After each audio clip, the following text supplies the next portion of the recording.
So it's going to be a full day of working in the garage, and it's about 6:30 in the morning, 45 degrees out, and I got my electric service inspected the other day because I have a power company coming to hook up power to it. It's a separate service from my house, but in order to get the lights and everything working in here for today's work, I need to rig up my panel from the house.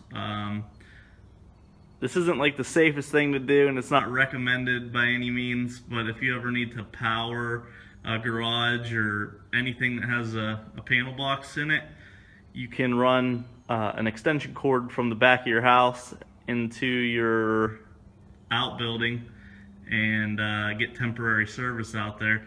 I actually have my whole garage wired up, all the light switches and outlets all work, lighting.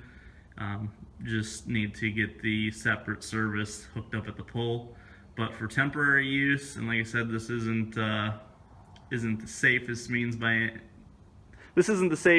and it's not recommended, but it'll work if you need to have some temporary power. So go ahead and remove your panel cover. Alright, so I removed the panel.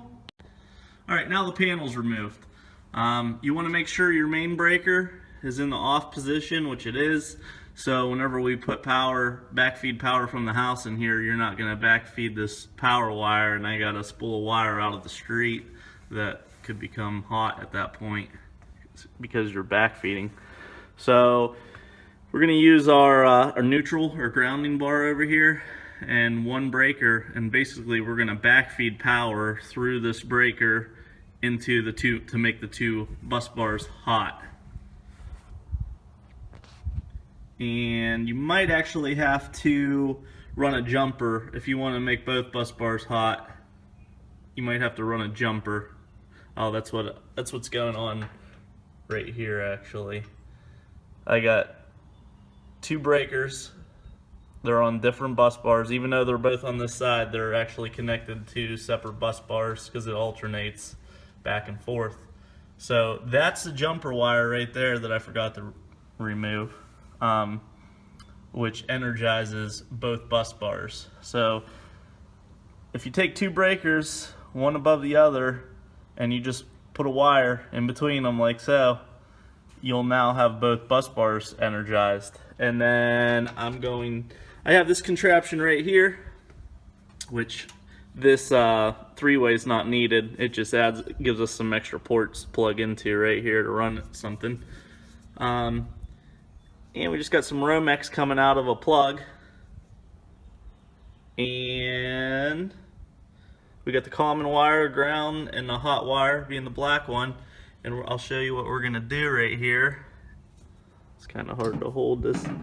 So these should already be open. I'm gonna open up two of these.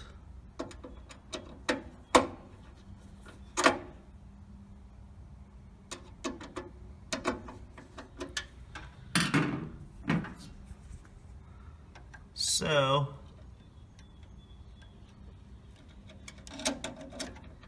I'm gonna insert, I gotta put you down for a second. I'm just gonna tighten up these two screws. But if you can see right here,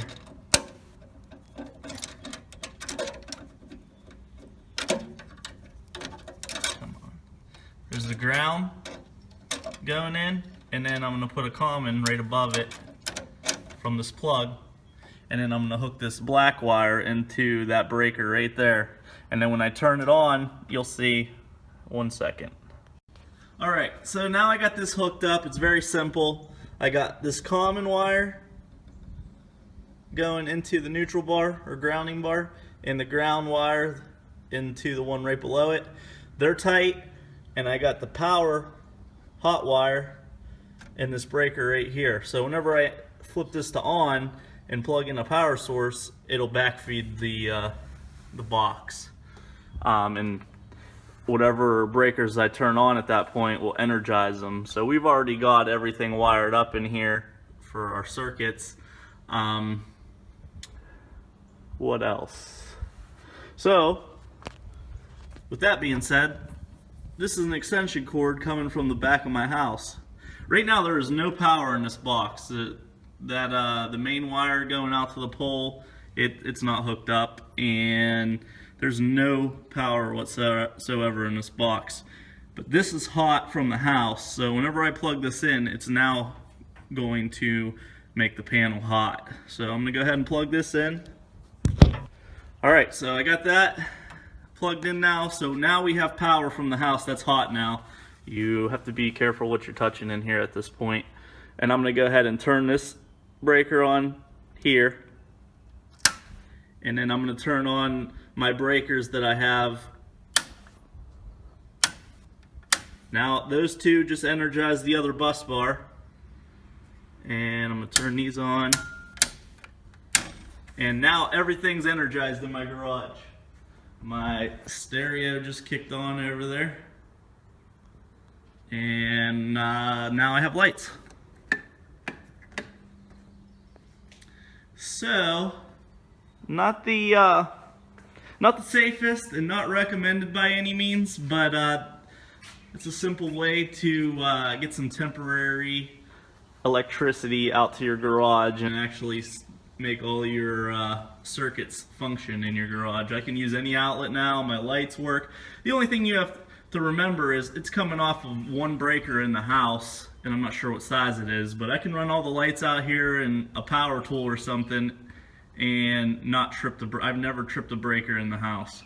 So yeah, not recommended, not the safest, but we'll get you some temporary power to do what you gotta do. Thanks for watching.